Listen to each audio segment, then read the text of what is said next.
All right. How's it going, folks? I got a special guest here. Unusual. I don't usually interview guests. However, anyone who knows my background knows I worked for bodybuilding magazines for close to 40 years. I interviewed thousands of people. So my usual style is to interview people. So I'm kind of going back to my old thing here. And my particular guest here is a guy that I've seen his videos. He has a webcast called Boost Your Biology. I was attracted to his videos because he covers, like me, he's interested in a lot of unusual aspects of nutrition and science, basically off the road material that's not usually covered by. He's kind of avant garde, and this is the kind of stuff I'm interested in. Rather than hear the same stuff over and over again about taking in protein, and this guy finds unusual substances, and he tells you how to use supplements for the best benefit. And also today he's going to discuss something of massive interest to almost every man or anybody involved in fitness, exercise, or sports.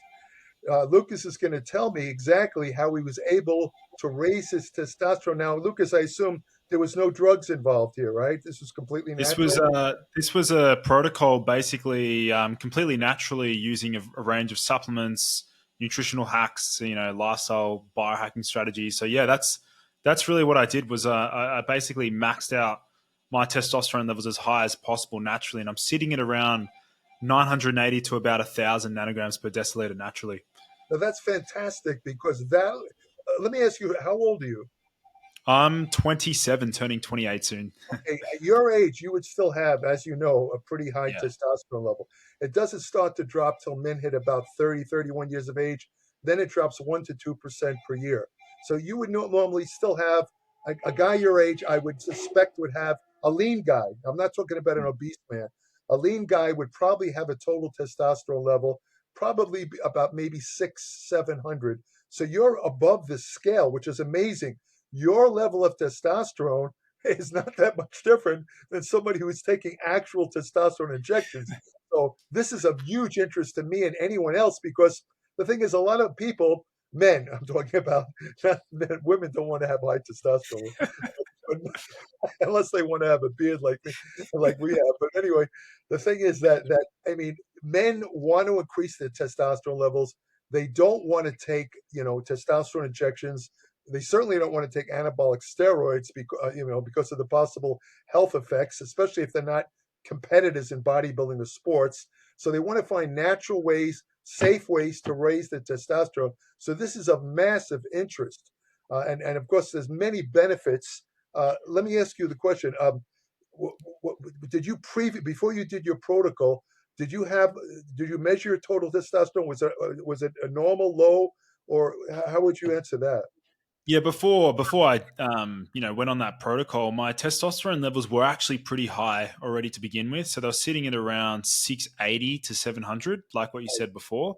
Right. But basically, what I did was, I said to myself, like, what can I do? What can I do, take, and how can I behave to basically, max out my testosterone levels as high as possible? And that's when I fell down the rabbit hole of like, different supplements. How do I specifically dial in my nutrition? Because as you would know, obviously, nutrition does play a pretty powerful role in hormonal output. Absolutely. What sort of supplements can I use to lower cortisol, to suppress inflammatory cytokines? What can I do to stimulate the conversion of cholesterol into pregnenolone through that star protein enzyme, steroidogenic acute regulatory protein? So yeah, definitely very, very passionate about this subject. Okay. Now the next follow-up question is: now you said let's assume that your testosterone was 680. You mentioned a figure Mhm. about 680 to 700. Now your testosterone is close to 1,000, which is at the top of the testosterone scale, the total testosterone. What did you notice? What differences did you notice? I mean, I know you work out. I'm sure you do some resistance training and all that. I mean, did you notice like better muscle gains? Any differences in how you feel, mental clarity? What's the difference that you noticed by having a higher testosterone level? It's a great question. I guess the main one would be the like the mental clarity, and also the confidence, like the general level of confidence and resilience.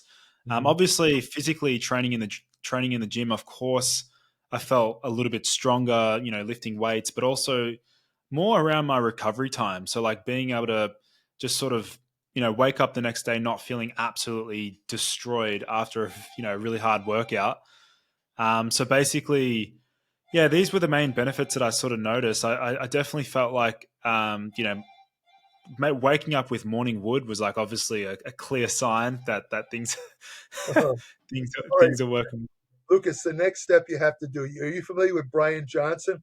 Yeah, yeah, You know how he talks about measuring, the yeah, strength of your I mean, I mean, I think that's that's the next natural step for you. I'm sorry, I can't help laugh. I mean, I guess the guy is trying to impress people, but to me, it's every time I hear him talk about that, I just crack up. I mean, that obsessive behold. Anyway, I don't want to talk about Brian Shaw. Let's get back to you. So let's look at the flip side. Now, you feel better, you're stronger, you have greater mental clarity because of the higher testosterone levels. What about the so-called negative effects? In other words, they say that people with the higher testosterone levels, they tend to be a little bit antsy, they tend to be get a little bit angrier, a little bit more tense. You've heard of the roid rage stuff. Of course, you're not taking these steroids, so that might be a factor. But any did you notice any changes of personality in that direction? What would you call negative changes? Well, it's funny. I know most people associate testosterone with like the aggression and feeling, I guess, like irritable or like just on edge, like short temper. I only become like that when people are when people are interfering with my work, which Uh, is like, but in general, I wouldn't say it's made me more aggressive. If anything, it's made me more inclined to go out to meet people, to be more social, because I have more energy. Like I have more general energy, more vitality. I feel like I'm like more witty and just confident. So I'd say like in terms of the side effects, I mean, there really haven't been that many because I'm doing it naturally. So it's very unlikely that you're able to boost your testosterone levels to supra physiological levels naturally. Like it's just I don't know many guys unless they've got like a pituitary tumor or mhm, some sort of abnormality. Like it's pretty hard to mhm, get to levels where your testosterone levels naturally are just too high. You mhm. know? Well, according to most medical specialists or researchers who study testosterone metabolism, they say as long as your testosterone is within the normal range, in other words, it Mm, starts depending on which scale you look at. Some of them list starting at 200 to 300 nanogram, goes up to usually about 1,000. Now you're at the mm, upper range, but you're still in the normal range. In other words, mm, you're in the very upper limit. But in other words, according to what they say, you shouldn't really have any side effects because your range is acceptable to your body. It's not going to cause any deleterious changes.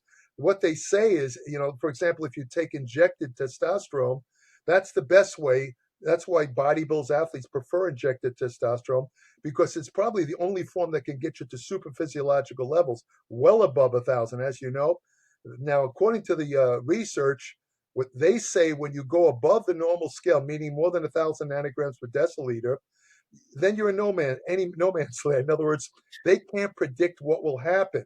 Now, there's people that have been taking testosterone for years I've spoken to, and some of these guys have 1,200 or higher, testosterone levels. And I asked them if they're having any side effects, and they claim none. So, it's kind of an open question. Personally, for me, I would prefer, because of the physiological effects of testosterone and its interaction with other hormones, I still believe it's safer to keep it within the normal range. I don't know if you agree with that. The only downside I'd see, and what I've seen play out with a number of like enhanced athletes, is like you're going to run into side effects when things downstream from the conversion, obviously like the estrogen or the DHT. Like I'm not saying both of those hormones, as you would also know, are crucial for general health and well-being. Right, Estrogen equally as important in men as it is in women. right. DHT, another hormone that gets suppressed too much, in my opinion, through some powerful DHT blockers. I personally think some of these medications that powerfully lower DHT in the younger population, it can be very, very damaging to their health, Mhm. because you think about it, the body converts testosterone into DHT for a reason, because it's, having an effect on, neurological profile, neurotransmitters. DHT has an effect on some sort of like lipolytic enzymes. And I also think that when we look at like prostate growth, I personally don't think DHT is the only culprit there. I personally think that estrogen might have a stimulatory effect on it, on prostate growth, and also prolactin, Mhm. and then levels of like IGF-1. Like there's multiple hormones at play there. Well, just to underscore what you're saying, I wrote this in my Applied Metabolics publication a couple of years ago. It turns out that, as you know, Lucas, since you're familiar with the research, for years, DHT was blamed for not only prostate enlargement, but also prostate cancer. In the last couple of years, and testosterone was also blamed for prostate cancer. In the last couple of years, testosterone was what's the word I'm looking for? It was in other words, it was found not to be true. In other words, Yeah, testosterone does not promote prostate cancer. it was a myth. It was definitely a myth. It's a Yeah. myth. Likewise, they found that DHT does not cause prostate cancer, and it does not even cause prostate enlargement. The actual culprits are the ones you just named. Particularly, they think estrogen is a major player in causing prostatic enlargement. So it's not even DHT. Now, DHT is one thing I'll add. DHT is still very controversial because there's a school of thought. I understand what you're saying. In other words, when these guys, for example, bodybuilders, athletes, when they take huge amounts of either anabolic steroids or testosterone, inevitably a lot of that testosterone, because of the way the body works, certain enzymes, 5-alpha reductase, when it will convert testosterone into DHT. Of course, you have the aromatase, which will convert testosterone into 17 beta estradiol estrogen. They have to take these accessory drugs, estrogen blockers, for example, like Arimidex, to handle the estrogen. Then they take something like finasteride or other drugs to control the DHT levels, right? Of course, the problem with DHT, a lot of people, this is what I'm getting at, a lot of people consider DHT an absolute junk hormone past childhood. In other words, they say it does nothing but bad things. In other words, it is associated with acne. It stimulates sebum production, as you know. In fact, I wrote years ago, I don't know if you remember, a couple of years ago, they had a controversy where they was trying to say that testosterone causes cardiovascular disease. It was an extremely flawed study that was absolutely ripped apart by a number of endocrinologists and various urologists. They just couldn't believe this, how bad this involved heart patients, right? Now, in that study, they didn't even measure the estrogen levels. That's the first thing, right? Wow. Now, what they know in men, get this: if you have elevated, habitually high estrogen levels, you have a much greater chance of sudden death from heart attack. A lot of people don't know that, and a lot of it has to do with the clotting factors in the blood. But in other words, what this the DHT is associated with acne, and this the one condition that DHT is unquestionably associated with is male pattern baldness.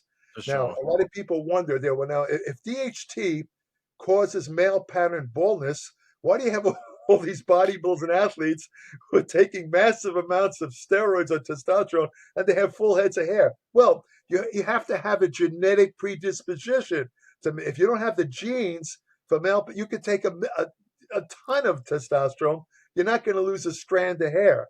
But if you do, and you take, let's say, high testosterone, and it is converted to DHT, unless you take something like finasteride, now you're going to have, you're going to. I've seen. I remember when I was a kid. It's a funny anecdote. I was a bodybuilding competitor in my, up until my mid-20s, and I came to the point where I had to make a decision. I was winning some local contests, and I started to compete at a higher level, and the guys were all beating me who were on drugs. And I said to myself, if I don't get on the steroids, I'm not going to be able to compete on an even level. and I had to make the decision. I got into bodybuilding, strangely enough, not to be Mr. Universe, but because I thought it would improve my health. I wanted to be healthy, right?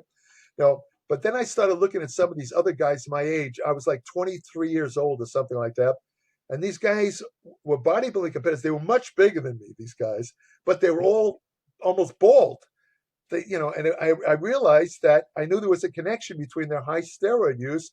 And I said to myself, and I knew that I had the genetics of male pattern baldness because both my grandfathers were bald by the time they were 30 years old. I said, if I take this stuff, remember, this is a time when baldness in men was not in. I mean, those days men had long, like the rock stars, down to the shoulder. And I had this deep fear of losing my hair. So I made the decision to actually stop competing rather than use steroids because I knew I didn't know it was the DHT causing it, but I knew there was a connection between high dose anabolic steroids or testosterone and male pattern baldness. So that's why I Wow. stopped using it. But the controversy about DHT is a lot of people say that DHT, another unquestionable use of DHT, it's needed for the development of male sex hormones. In other words, when a baby boy is being born, you have to have a certain amount of DHT present. Otherwise, the sexual organs don't fully develop. There's no question. Nobody denies that. What this one school of thought is saying, though, is past youth, DHT does nothing but bad things. Now, I know you're probably thinking about the neurosteroids and all that. Now, but the drug, for example, I want to get into your program. I just want to mention this real fast. The drug finasteride, which is the most common, it's Proscar or Propecia. That's the most common drug used to offset the effects of DHT. Now, there's two types of 5-alpha reductase enzymes. Now, the one in the scalp is the one that finasteride kind of blocks or inhibits by inhibiting the 5-alpha reductase enzyme. However, the neurosteroids in the brain are produced by the other 5-alpha reductase enzymes that are not affected by finasteride. So a lot of these mental symptoms that people say they're getting, including erectile dysfunction, all this and that, is more of it's kind of like either, I don't want to say it's a placebo effect. It could be related to depression, that kind of thing. There's a neurosteroid called allopregnanolone, which I'm sure you're familiar with. That plays a big role in depression too. And as far as I know, taking finasteride doesn't affect that either. So it's kind of like, it depends on which school of thought you accept. Obviously, you are in the school of thought where you're saying that DHT is important throughout life. Others, and what I was going to tell you was that cardiovascular study. It turns out that they were trying to say that testosterone caused cardiovascular disease in these men who already had cardiovascular disease. But it turns out later studies found that it's actually DHT that causes the cardiovascular problems related to testosterone. It's not testosterone. Testosterone actually has beneficial effects on the heart, although, and this is a little bit alarming to me, for guys who are on testosterone replacement therapy, is some more recent studies are showing that long-term testosterone seems to slightly accelerate atherosclerosis, which is kind of real problematic because, as you know, that's the root of cardiovascular disease, heart attacks, and that type of thing. These are just preliminary studies, but it's problematic in my opinion. But anyway, go ahead. No, I definitely agree. I mean, the DHT side of things. I mean, if you look at drugs like finasteride versus like the other form, which is the dutasteride, I do believe that the other form does block both type 1 and type 2 isomers. Like it works on both pathways. But like, I mean, the sad part is like I get messages every single day, and you probably get the same as well, Jerry, around like guys that are desperately trying to recover after using finasteride. Like either they're trying to recover their libido or their mood, or they're feeling weak, just not feeling like themselves. Mm-hmm. So I think it's pretty obvious that DHT does have a crucial role. And I think there was even one study in France back in like 1970s or 1980s. You might know this one, where they actually administered DHT cream to shrink the prostate. Oh I don't yeah, know yeah. if you. That right. That was an early. In fact, they were also using it, believe it or not, at that time to treat gynecomastia. Yeah, yeah. They were Well, using it makes sense since DHT like can offset estrogen exactly. in some, yeah. Right, right. Um, but I think also as part of that, like if we look at the comparison between like guys that have naturally high levels of testosterone versus guys that are taking exogenous Mhm, TRT at high doses, I mean, it's pretty well established that if guys are abusing androgens, they're going to see a stimulation of the RAS, that renin-angiotensin. Like they're going to see an increase in blood pressure. mhm. Whereas if you try and do that naturally, it's pretty unlikely that a guy is able to Right, get his levels right, that high. right. Let's kind of segue into your program that you used to increase your testosterone naturally. And let me first ask you before you kind of outline it and explain the protocol. Uh, was this a trial and error thing? In other words, did you look at the research and kind of experiment with different, let's say, substances that might increase your testosterone until you came up with a more precise program to increase your testosterone? Was it a trial and error type of thing? Yeah, a lot of it. I mean, I was pretty lucky. I was working in my dad's pharmacy at the time, so like I had access to all the supplements I wanted, and I could tell him, hey, dad, like order me some more of this. Give me some more fish oil, get me some more vitamin D. Like, so I had access to that. Plus, I also had access to a doctor who was willing to do blood testing frequently. So I was doing blood work Mm, frequently because, of course, as you would know, it needs to be objective. We need objective data, not just subjective symptoms. Like we need to have a look at what's happening in the blood work. We need to see objective data in that regard. mhm, So I was definitely experimenting with a range of different like supplements, a range of different like dietary methods, and eventually I found out like there were core pillars or core components that were really moving the needle. And towards the end, I figured there was definitely a unique approach to nutrition that it's not a surprise. Like you already know that it's going to be rich in saturated fat, going to be rich in monounsaturated fats. So best fat sources for me were like eggs, steak, avocados, macadamia nuts, olive oil, ghee, butter. Like these are mhm, the foundational fats. Of right, course, you would understand that that would help with testosterone production as well. mhm, From a carbohydrate perspective, I wasn't limiting carbohydrates at all. Like guys will think, oh, you have to cut out carbs. Nah, I was eating a lot of carbohydrates. I was having like 300 to 350 grams of carbs per day. mm, And obviously, I was training 5 days a week. I was doing heavy weightlifting, like not super heavy, but like 8 to 12 rep range. mhm, That's typically what I was doing. And then I was also doing sprinting. So I mm, think the sprinting like twice a week, that really helped. We've seen there's some studies that show that testosterone and DHT is elevated following extremely high intensity sprint training. mhm. Um, and then also keeping my testicles cold, Ah, like literally applying ice to my balls, which is a practice that I'm officially known as like the ice over balls guy on yeah, YouTube. yeah, yeah. I've heard about that. Yeah. Well, it makes sense. I mean, the reason why the testicles are in the way they are is because they have to be at a lower temperature to produce sperm, and it probably affects testosterone too. So that kind of make. I mean, I don't know how many guys can handle putting ice on their balls, but I mean, the way I look at it, look, if it works, fine. That you know what, that might also be a good.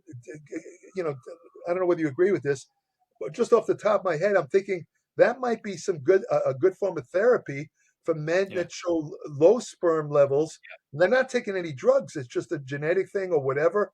Maybe they're a little bit infertile because they're have let's say not oligospermia, which is that's what the steroids, they knock out the sperm count completely. But let's say they're not producing enough sperm or enough healthy sperm to impregnate their wife.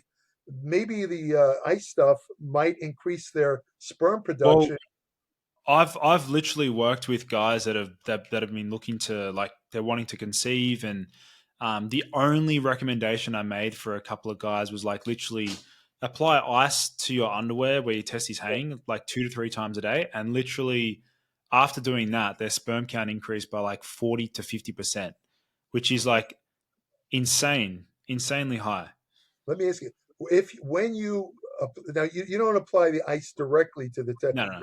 it would be like, let's say you're wearing underwear, right? Right. Yes, Now, up but, against the underwear. You don't want to burn the actual scrotal skin. and how long would you apply the ice for this to take? What I recommend is like 10 to 15 minutes Okay. per per session, and I recommend doing it 3 times a day. Okay. So 10 to 15 minutes 3 times a day. I usually recommend before going to the gym because it's a perfect time to do it. Second one is like usually in the afternoon or at some stage when you're sitting down. And then the final time point is before bed. The Okay. guys that do it before bed, almost all of them say that they wake up with morning wood when they do it before bed. Interesting. Now, how do you explain if your girlfriend or wife walks in the room and she sees you holding ice on your balls? I mean, what do you suggest for men to explain that? How do you explain that to your I I had to explain that to my girlfriend early on, Jerry, and she was a bit she was confused, like what's this all about? But rest assured, she was happy with my sexual performance. So that's all that Yeah. matters. So the ends justify the means, so to speak. Yeah. Yeah, but I So that, think also like as part of that practice, I mean, you see guys now jumping into ice baths or yeah. having cold showers. Like if they can do that, they can do this. Like Oh, yeah. it's not that difficult. Not only that, but I'll be, from another perspective, I don't think exposure to cold, from the according to the most, you've probably seen this too, the most recent research shows that cold exposure right after training completely inhibits muscle protein synthesis. It's almost Yeah. like you didn't even work out. It's one of the worst things you could do. I don't think your method is going to affect muscle gains because it's very localized. But exposing the whole body, let's say to an ice cold shower or one of those ice booths or whatever they call it, those low temperature, that is a terrible thing to do if you're looking to increase muscle size and strength. It's one of the worst things you could do. But I'm laughing because I still see it recommended in a lot of videos. It's amazing to me. It's probably one of the worst things you could do if you want to make any muscle gains, you know? Yeah. Yeah. But No, definitely. so let's go. So besides the let's say the ice exposure, let's talk now about the nutritional. Now you mentioned correctly, which I agree with, the importance of fat and dietary fat in maintaining or even increasing testosterone. And as you also accurately point out, which I've mentioned many times, the only two types of fat, dietary fat, that they found that actually raise or maintain testosterone is the so-called villainous saturated fat and monounsaturated fat, which for people who don't know, it's found in nuts, and extra virgin olive oil is an excellent source. But the funny thing is, when they've looked at, you would think stuff like healthy fats, like some of the other polyunsaturated fats or fish oil, they have no effect on testosterone. Nothing. It has to be those two fats. I think that's an important point. Do you agree with that? 100%. Yeah, like looking at like grass-fed butter, coconut oil, olive oil, macadamia nuts, Brazil nuts, Hmm. even tiger nuts. They're not really a nut, but they've actually got some pretty good rat studies. Yeah. Um, yeah, these are important. And if guys, I've seen guys that I've literally worked with athletes, specifically vegan athletes. That's a whole different story. But this specific guy deliberately wanted to keep his fat intake to less than like I think it was less than 30 grams per day, Mm. which is it's quite low. Less than 30 grams of fats per Yeah. day it's very low in my opinion. And Mhm. his testosterone tanked. Like his Oh, level just tanked. I believe. Now you mentioned vegan. I mean, vegan, let's say bodybuilders or let's say recreational exercise people who don't want to compete but they want to develop more muscle, uh, whatever. I mean, these people, when they follow vegan diets, if it's a true vegan diet, which focuses mainly on fruits and vegetables, I believe it also allows nuts. Maybe there are there fat. You think the fat is coming? The monounsaturated fat are they getting enough of it from, let's say, the nut intake to maintain testosterone levels, or what do you? How do you? Because it's devoid of saturated fat. Those vegan, there's like almost no saturated fat. You The know? only like if you think about it like this, Jerry, like they're able to definitely get sufficient amounts of monounsaturated fats. So like they can eat nuts, obviously, so they can I'm eat macadamias. Technically speaking, like coconut oil, going to say that. obviously Yeah. Like it has but it's not a typical saturated fat. Like it's a unique type of saturated fat. Hmm. But it is, of course, going to be beneficial for testosterone, in my opinion. Hmm. Like I'll sometimes rotate. If I don't want to drink normal milk, I'll just swap over to like a high quality coconut milk and have that instead. Yeah. I actually enjoy the taste, but I mean, if you look at the literature, there's going to be studies out there that show that soy foods have no deleterious effects on testosterone production and stuff. But in my opinion, I've seen guys that go on a high soy diet. They don't feel great. No. Like they just don't. Well, I think from my observation or reading of the literature in regard to soy, I agree with you. I think soy in low to moderate amounts has really no effect on testosterone. However, soy contains these isoflavone elements, as you know, genistein, denazin. I can't remember the pronunciation of the second one. Oh I'm yeah, probably mutilating it. But the thing is, these things structurally look like estrogen. And that's why in some Asian countries, they say that because of the high soy intake, it seems to help prevent prostate cancer and breast cancer, or especially estrogen. But that assumes that testosterone causes prostate cancer, and we already know that it doesn't. But here's my feeling about that. I've seen studies. I remember there was one guy who, for some reason, started drinking like 2 gallons of soy milk a day. He wasn't a bodybuilder, just a regular guy. I don't did know he what get he did he got. get gyno? Severe gyno, and he had all the other signs of high estrogen. So I think that soy is safe up to a point. But if you start going crazy, start living on tofu and drinking quarts of soy milk, soy this, soy that, I think there's a danger where you can slip into the estrogen valley, if you want to call it, where you're going to start to get estrogen related side of it. That's my feelings about soy. You Well, know, there's a name for that. There's a name for that, Jerry. It's becoming a soy boy. soy That's boy, yeah. That's true. That's true. But see, it's important to point out though.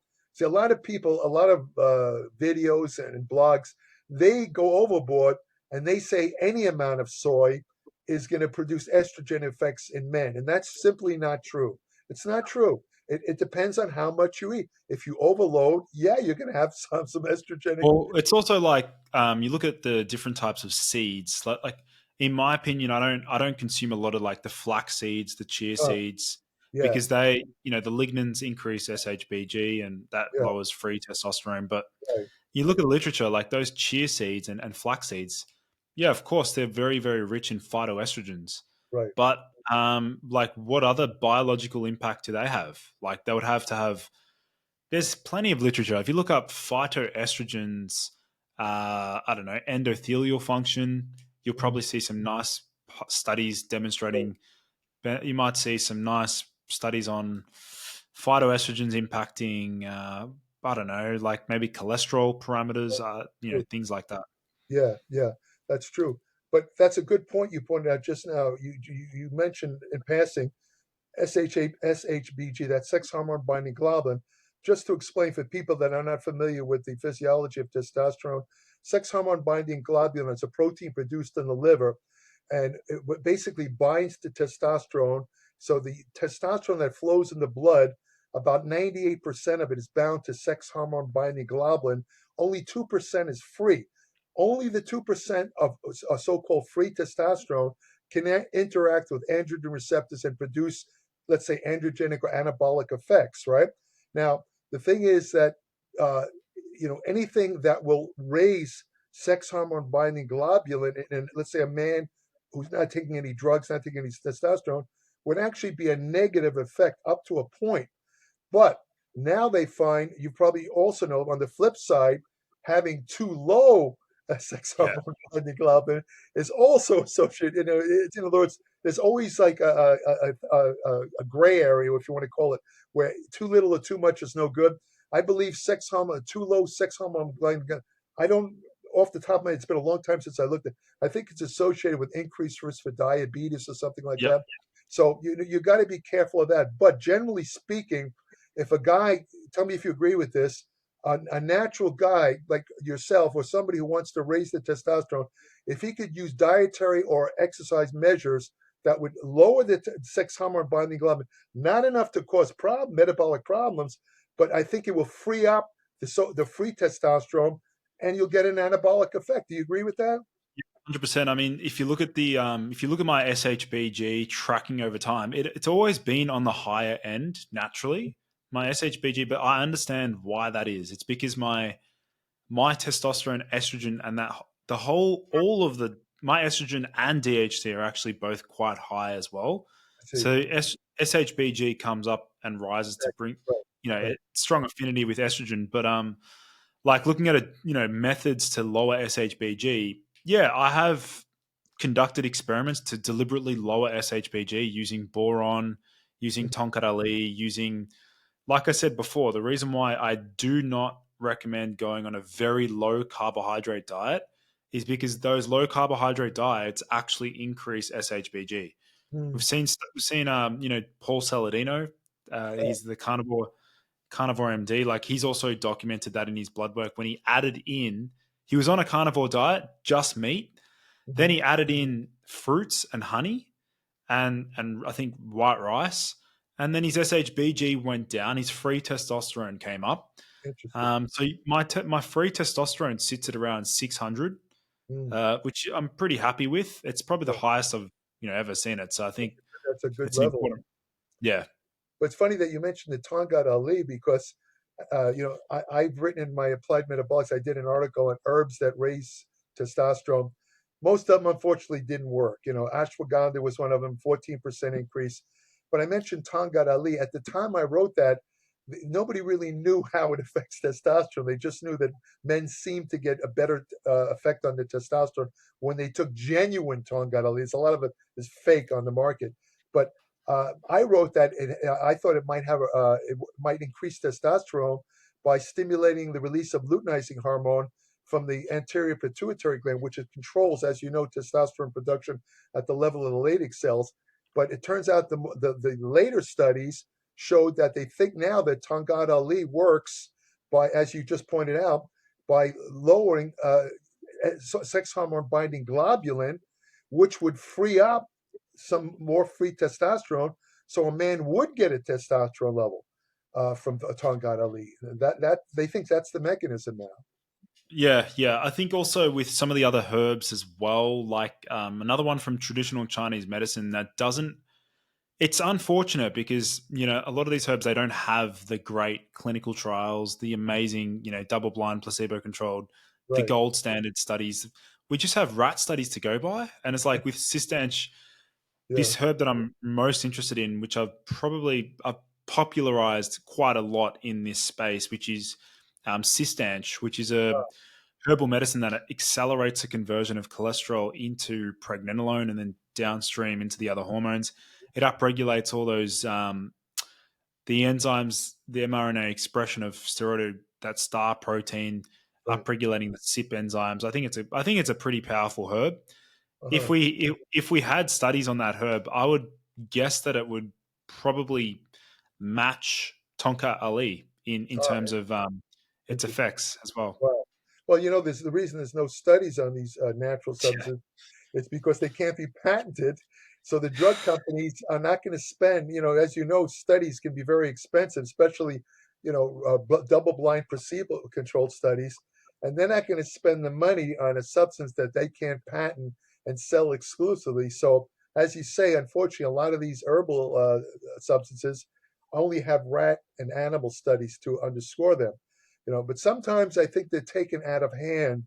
Like for example, the thing I don't know if you've ever used Fidosia, yeah, yeah, that was pushed by a certain individual, and when I looked at the research, in fact, I was actually sent that herb by some guy, a friend of mine, told me to try it.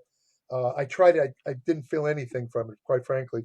But the point is that there was only, when I looked at the literature at the time, there was only two rat studies yeah. proving it, no human studies at all. And one of the rat studies alarmed me. In fact, as soon as I saw this rat study, I stopped taking it. I only been taking it for 2 days because the rat study showed that Fedosia could actually cause testicular damage. And that's the last thing you want if you want to raise your testosterone level naturally. You don't want to damage your testes where the testosterone's made. So I never took it again. But in other words, it can be taken too far. My point is that a lot of times some of the so-called testosterone boosters that are pushed have really no human research behind them at all. And I always say when it comes to natural substances, you can't, they may or may not work in humans if they work in animals. There's a 50-50 chance. But, it's important for people to point out that this has been shown only in rats and animals. We don't really know if it works. So if you want to try it, go ahead. But in other words, there's no guarantee it'll do anything. I think people should know that. The other couple of supplements that I would say I responded very well to, like pretty high doses of taurine. Like I'm talking, Sorry. yeah, 5 to 6 grams I was taking per day. I was super loading taurine, and you've seen some pretty good literature on its effects on combating oxidative stress in the Right. testes, and also protecting against like steroid induced testicular damage. That's true. So I wrote about that a couple of, again, it was a rat study, but still, they gave rats doses of the steroid decaturabline, which is a popular injectable, steroid used by a lot of bodybuilders, or used to be anyway. I don't know if it still is, but they gave them the equivalent doses of athletes using decaturabline, based on the rat weight. And they had two groups. One of them they just gave the steroid. The other group they gave it the steroid and gave them taurine. Now, when they used the steroid alone, it caused testicular damage and it caused problems. The taurine completely prevented the yeah, damage induced by that, which was, and based, I have to admit, I'm going against my own words here, but the article where I wrote, I said, this is what I still remember what I wrote. It might be a good idea for body athletes who use high dose steroid regimes to supplement with taurine. And I'm thinking, wait a minute, what did I just do? It was a rat study, for crying out loud. But as you point out, a lot of the damage they believe, there's a theory that one of the reasons why men show lower testosterone levels as they age is long-term oxidative damage to the Leydig cell. That's a leading theory of what causes the gradual drop in testosterone with age. So theoretically, if you gave a antioxidant that could work at the level of testes, it should support testosterone levels. So what I'm saying is, I think using taurine makes sense to me.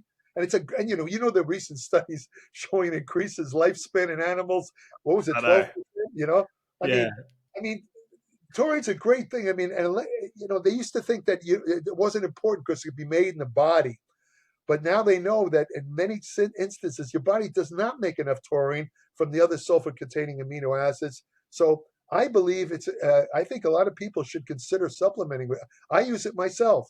What am I taking? I'm taking 4 grams before I go to sleep. I use it as a sleep aid, because yeah. it interacts with the GABA receptors in the brain, and I think it's great stuff. I've never had any problems with it. I think a lot of more people should consider using taurine.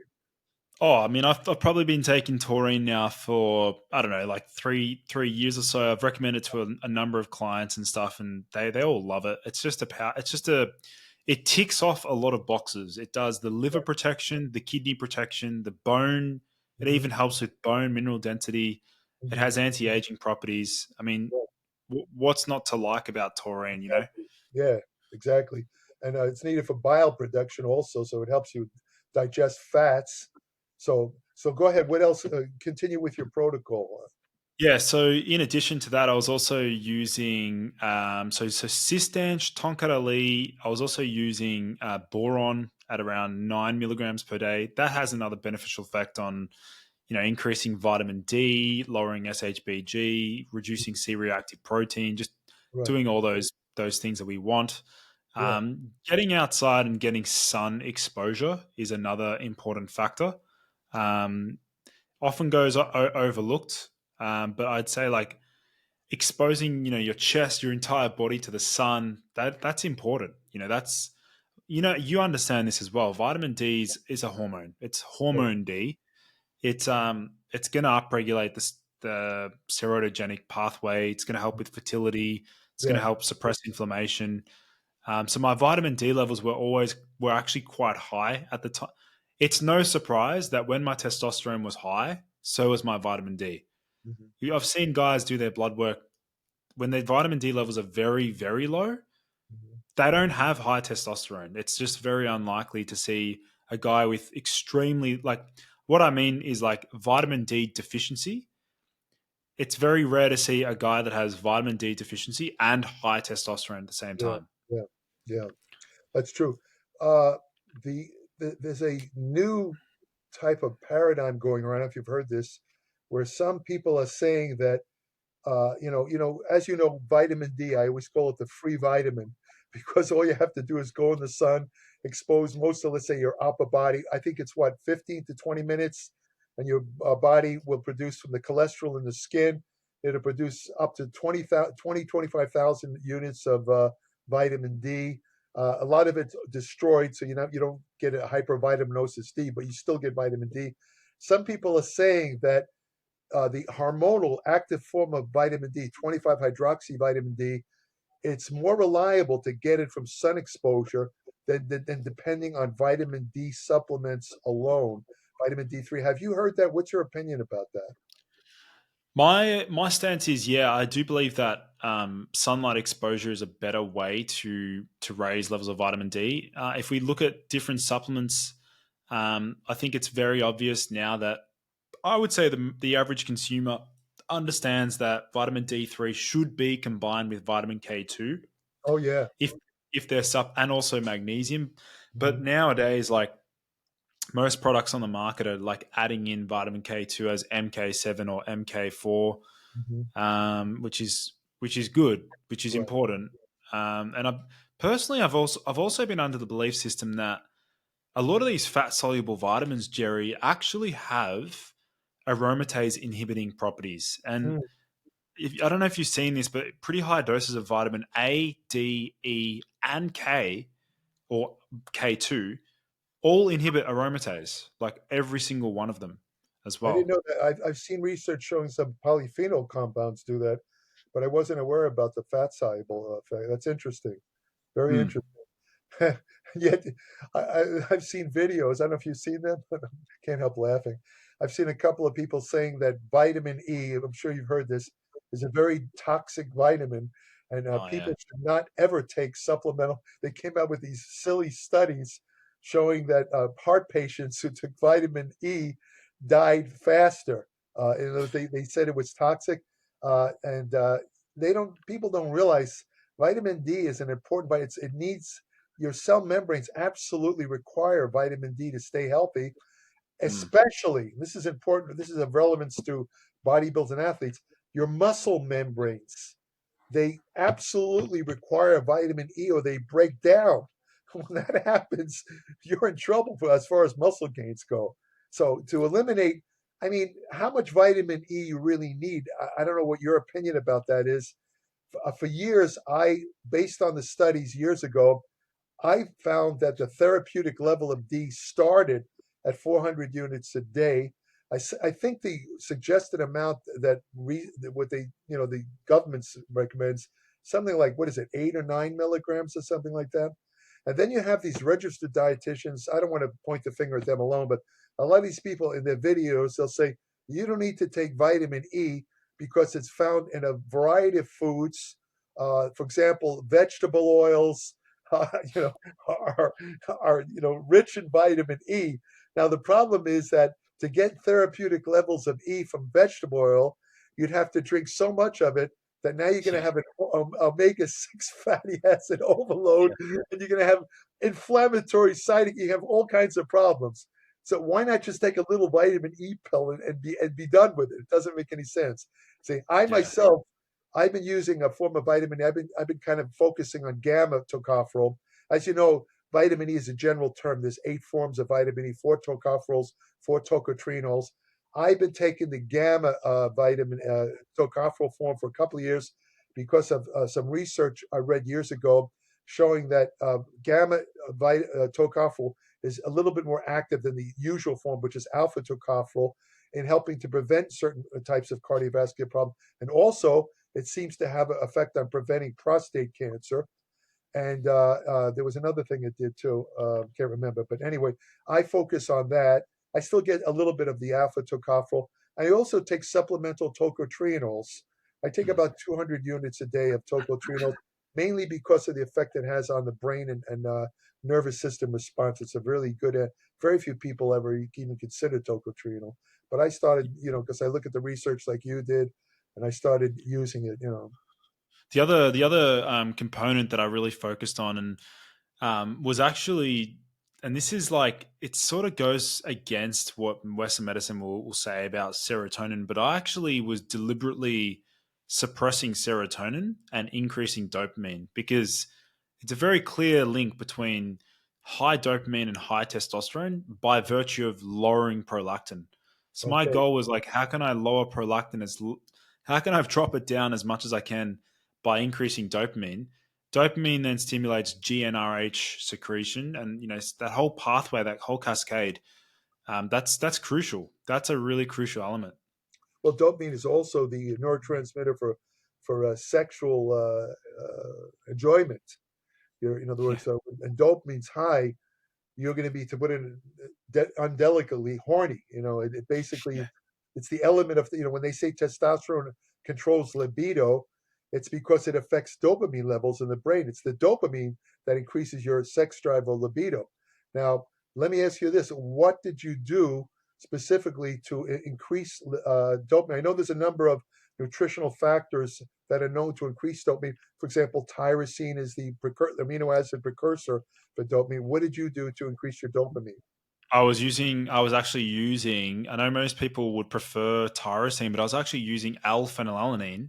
Ah, okay. Um, I respond well to that in terms of like mental clarity, energy, mood, focus. Like I felt great on L-phenylalanine, and then combining that with some other powerful compounds that increase dopamine, like a unique form of vitamin B1.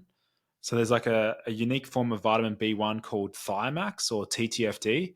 Hmm. That one there, tetrahydrothyrophil sulfide or something like that, TTFD. It's different to solbutamine and benfotiamine and thiamine. But I remember when I first tried high dose vitamin B1, that was a life changing experience. Like Really? I couldn't believe how much mental clarity I had No and just kidding. how much energy I had after high dose vitamin B1. Interesting. Wow. And Hmm. is this stuff, this specialty form of thiamine, is this available online? Could people buy Yeah. this? Okay. Yeah. Yep. It's on. I mean, I've added it to my website, but it's called Thymax. Let's just say this. It was one of the most popular vitamins in on Ben Greenfield's podcast Oh, because, well, basically, because I spoke so oh, much about it and the benefits, yeah. and I people imagine that use it, they feel great when they take it. maybe some women might be put off by the name Thymax because they worry a lot about their thighs being and they might get the wrong impression that this stuff's going to increase thigh size. So I think they have to warn them right off the bat. No, no, this has nothing to do with thigh size. You know. But so go ahead.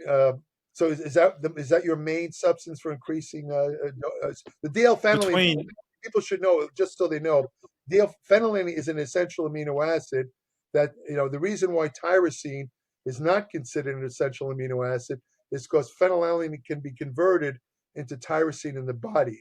So phenylalanine is basically the main amino acid, if you want to call it. It's converted to tyrosine. Tyrosine does a lot of other things besides being the precursor for catecholamines, epinephrine, norepinephrine, dopamine. Also, I forget, is it two-third or one-third of thyroid hormone is tyrosine? I can't remember. Do you know offhand? How much of thyroid? uh, pretty sure it's one third. One-third, and the rest of it would be Yeah. iodine, two-thirds iodine.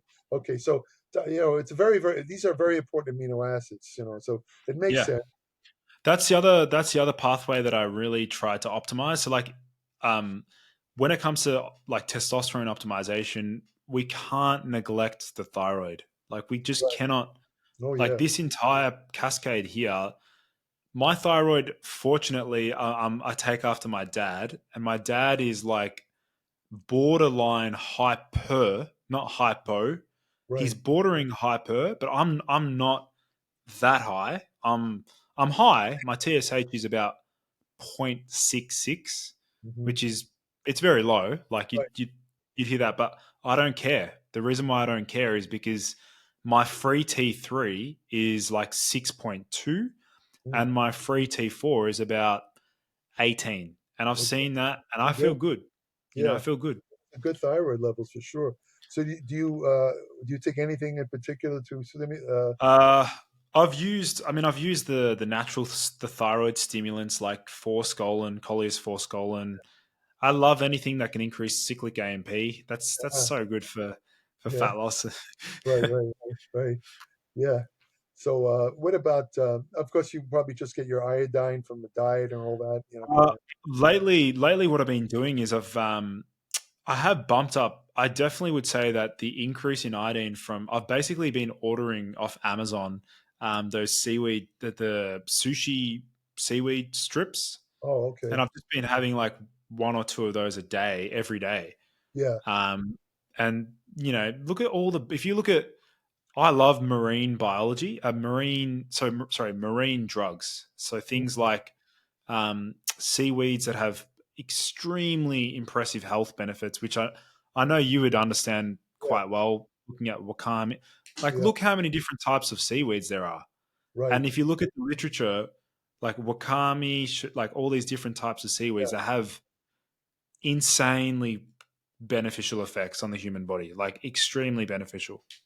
Yeah, as a matter of fact, I just saw a new study the other day. I didn't really read it. I only, glossed over it. Basically, they were trying to make a case because they're worried about in the future about a loss of typical protein sources, animal protein sources. They think there might be a little bit of a shortage as time goes on. So they're looking for other reliable sources of protein. They're mentioning, various plants and all that. This article made a case for seaweed. And I remember looking at it again. I didn't read it thoroughly, but apparently certain seaweeds have a protein quality that's quite close to being that of milk and eggs, high animal biological value proteins, which surprised me. I So that think I'm pretty sure the article I might have come across that as well was in 2022 seaweeds as a source of functional proteins. Was that the article? that's probably it. Yeah, Yeah, yeah, yeah. And the other thing I was going to say about the iodine. Another surprising fact is that iodine is probably one of the most overlooked trace minerals. People don't even think about iodine. You always hear about iron and you hear about other minerals, magnesium, calcium. Nobody ever talks about iodine because it's yeah. assumed that it's easy to get iodine. The only time you hear iodine mentioned is when there's one of the nuclear reactor meltdown where they tell people to take iodine because radioactive iodine is something like that. It can cause thyroid cancer, so they tell people to take. It's the only time you hear about iodine. But it turns out that because of the focus on salt and relationship with hypertension, high blood pressure, people are eating. That used to be one of the main sources of iodine for many people, especially in the West, was iodized salt. Now, because they cut out the salt, and if they're not eating marine food like fish, where are they getting their iodine? I mean, it's not much in very other foods. So believe it or not, iodine deficiency is actually making a comeback after like 70 years. People are starting to show like goiters and signs of thyroid deficiency. It's a very interesting. I'm going to probably write about that because a lot of people aren't aware of this. I myself, I take a seaweed supplement. It's not seaweed. It's derived. It gives me about 1,000 micrograms of iodine a day. I think, if I remember correctly, the recommended daily amount is only 150. So I'm getting Yeah. almost 10 times the amount. And I don't have suffer any side effects. Why do I take I take iodine? Because I also eat cruciferous vegetables. I do eat a lot of cruciferous vegetables like broccoli and kale, that kind of stuff. Is kale a cruciferous vegetable? I don't Yeah, remember. it is. It is okay.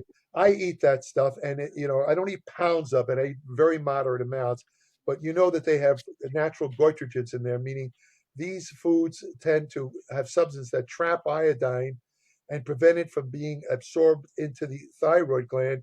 So just as a nutritional insurance effect, I take just one tablet of this iodine tail edge. I don't want to mess with my thyroid, you know. Yeah, no, I think it's a great like you look at the literature in terms of I mean, you've seen the benefits of fucoxanthin, like as a fat Yeah, loss. Yeah, sure. like these are like people can add this into their diet or like add it to their supplement stack, and they're just going to overall improve their overall metabolic health. Hmm. Like there are benefits. It's just like taurine. You Right. throw in taurine to your diet, to your supplement stack, or you throw in glycine. You throw in what are some other good ones? L-carnosine, which I just did a Yeah, video on. right. Like these are all protective and Right. beneficial. I agree. I totally agree. Most people are not familiar with this stuff at all. And there's a certain form of, you might know, I can't remember it offhand. There's a certain form of seaweed that's probably the most potent promoter of a substance called SIRT6, which is, I can't remember the name of it, but SIRT6 is it's a very important substance for maintaining the health, particularly of mitochondria, and it's like an anti-aging substance. But they sell it in supplement form, but it's extremely expensive. I mean, this I stuff is know I know which one you're referring to. yeah, It's sold in a product called Do Not Age by a that's company Do right. Not Age. Got it. That's the one. Fucus vesiculosis. There it That's is. that's it. Yeah. Now you understand why I couldn't remember the name. you know, but I looked at it. I mean, it makes My name's the only reason I can remember that, Jerry, is because my name's Lucas and the seaweed's ah, called Fucus. okay, there you go. Yeah, yeah, it makes sense. I mean, but that stuff is probably really good. But unfortunately, the supplemental form of it is I don't remember what the price was, but I thought it was exorbitantly expensive. Yeah. So a lot of people, it's beyond the budget of most people. But then I did Mm. some research, and again, I don't remember offhand. It's been a while, but apparently there's a lot of other natural substances, you might remember them, that can also increase SIRT6. So, you don't have to buy that supplement. You can increase it a lot less expensively by eating certain foods that will also stimulate SIRT6. There's always ways around it. But go ahead and Yeah. continue with your protocol. Yeah, yeah. So in addition to that, I mean, so the icing, there was definitely a little bit on the like there was a little bit of red light therapy as well. So I did Oh, that we know that red light therapy stimulates mitochondrial function, ATP yeah, synthesis. So I was doing a little bit of red light therapy down there for like yeah. not very long, but I think that would have had an effect as well. Um, combining that with I was aiming for around 10,000 steps per day as well. So even in addition to the high intensity workouts and lifting weights, I have a treadmill desk, so I Oh, literally do like 10,000 steps on that.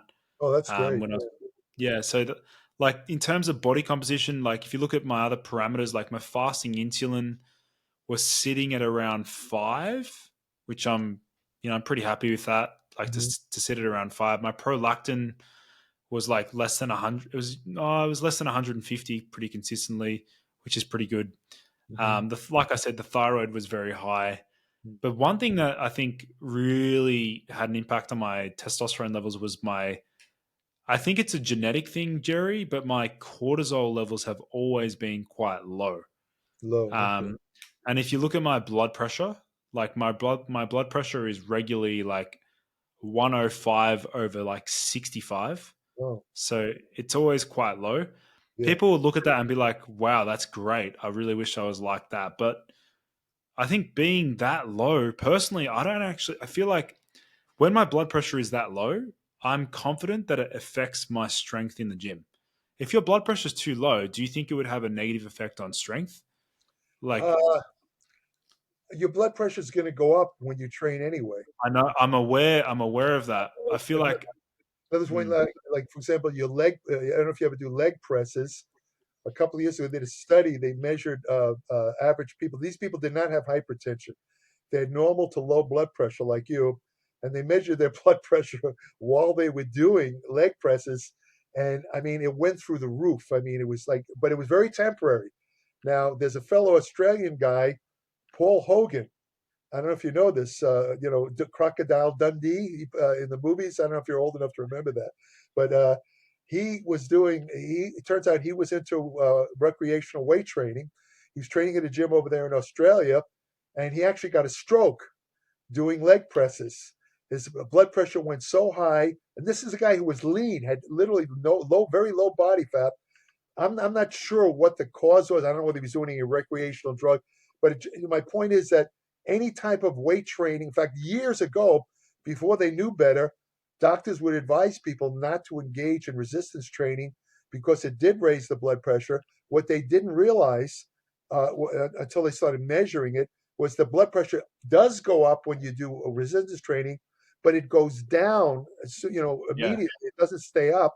And the good part is, for some reason, that kind of alteration in the blood pressure values tends to lower blood pressure after you leave the gym. In other words, if you work out with weights, and also if you do add some aerobic training, walking, whatever, you'll have lower blood pressure, which is, of course, very, very good for health, very good for your brain.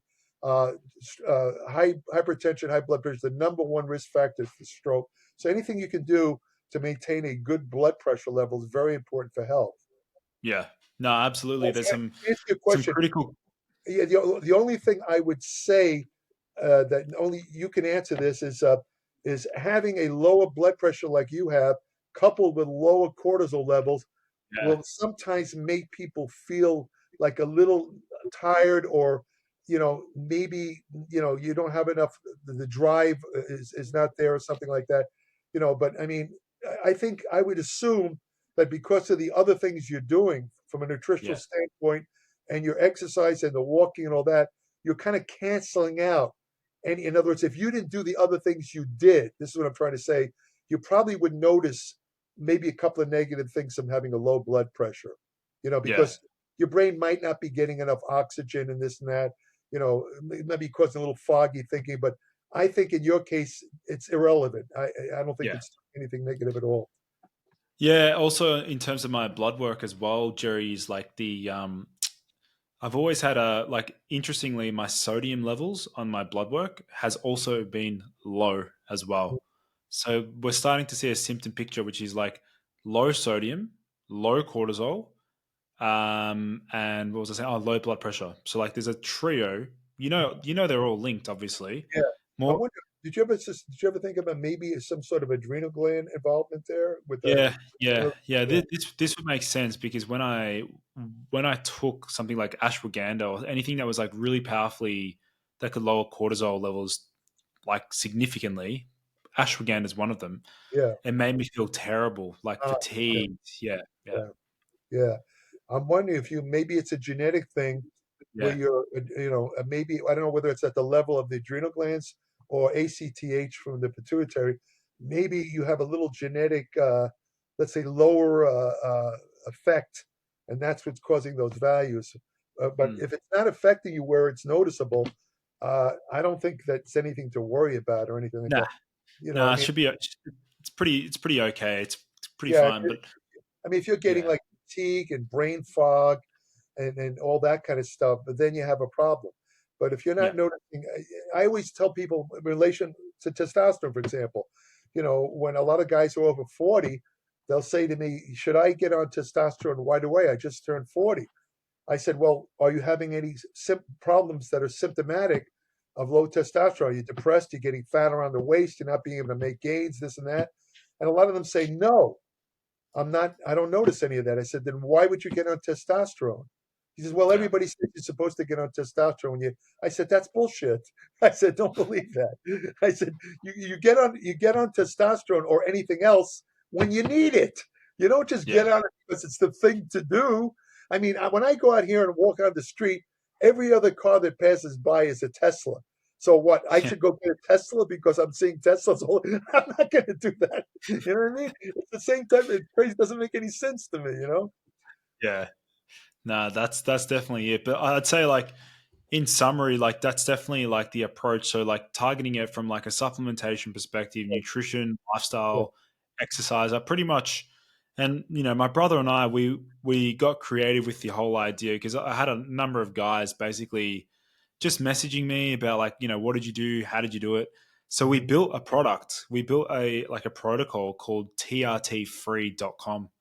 So Okay. like this is for people who are like, there's guys that are on the verge of going on to TRT, which is fine. Like some guys TRT is going to be good, but Right. then we converted it into like for the guys that don't want to go on TRT, then follow my protocol, which I put together at trtfree.com. And that's got like pretty much everything in greater detail.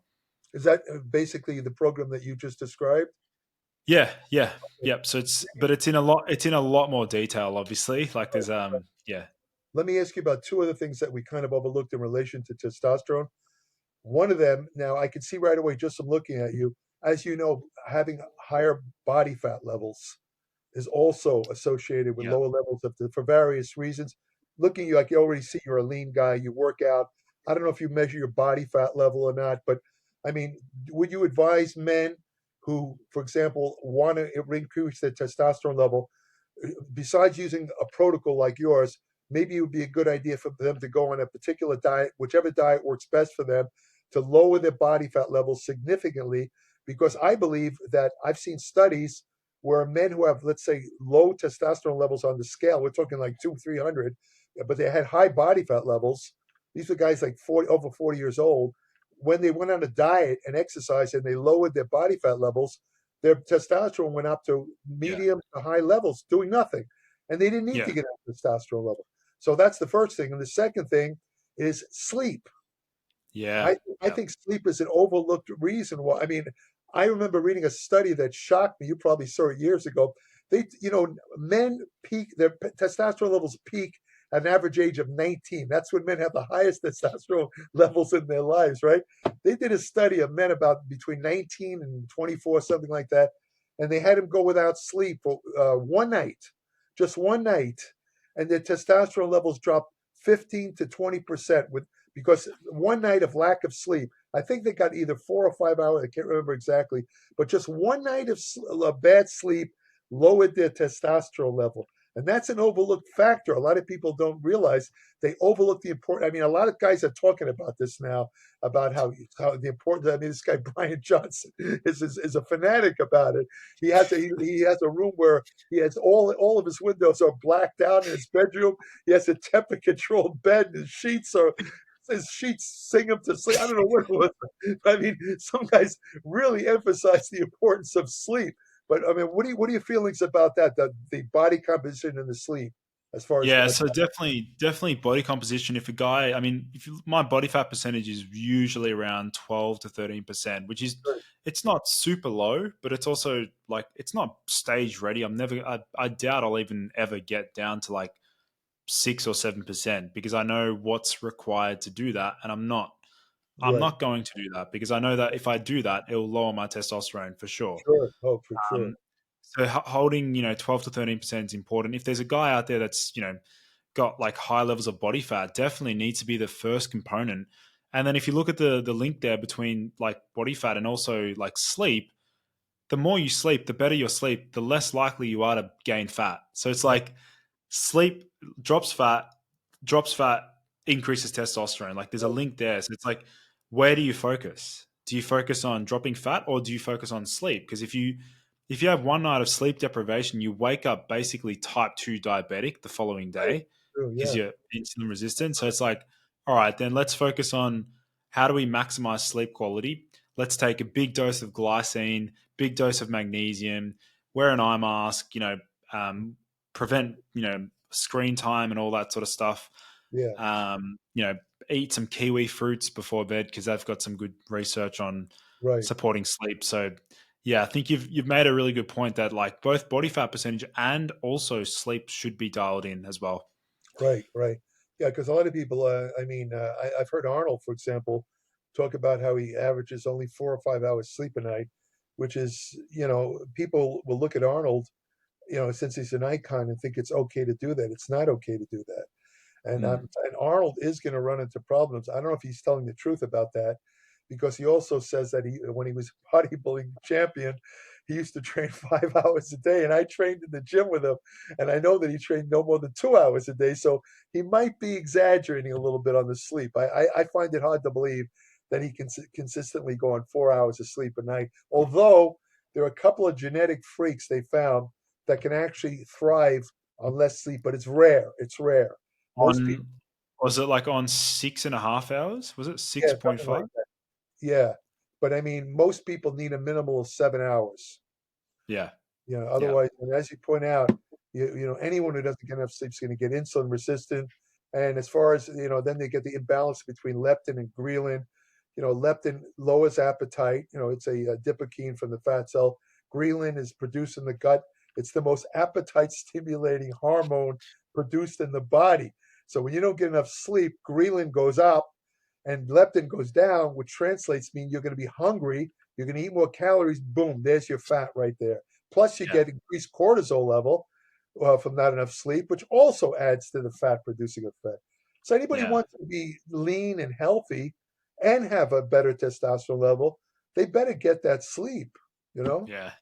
Yeah, no, exactly. I think we've done a fantastic job, Jerry, like covering some of the main points. Yeah, Yeah, as you know, I find this topic extremely interesting, and I'll continue to operate and educate in this space because there's a lot of young guys in their early 20s they want to know this information, but it's hard to find the right information.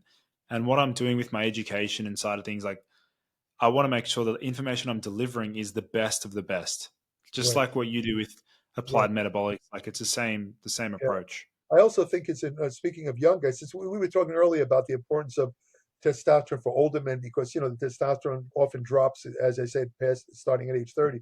But another thing to consider is a lot of these young men in their 20s are influenced by social media into believing that they can't get any muscles or any Yeah, muscle size unless they take testosterone or anabolic steroids. yeah, So they need a viable alternative, and your program actually would be something they should try first yep, before they consider taking drugs, which could mess them up, especially if you start that young and you don't even need testosterone. Try a natural approach, like this is what I'm saying.